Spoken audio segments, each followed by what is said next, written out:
Sir Ranvin. My name is Johnny Liang. I'm 16 years old.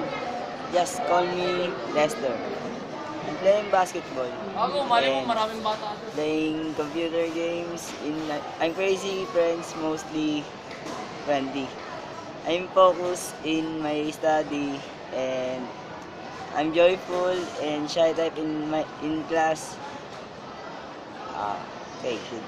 After 10 years from now, I want to be a professional basketball player because this is my dream since I was 5 years old.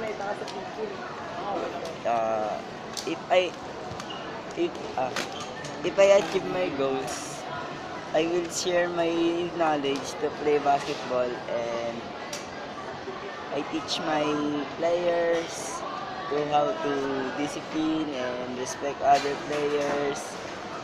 And I want to conduct a training camp. And I wish I have a good family.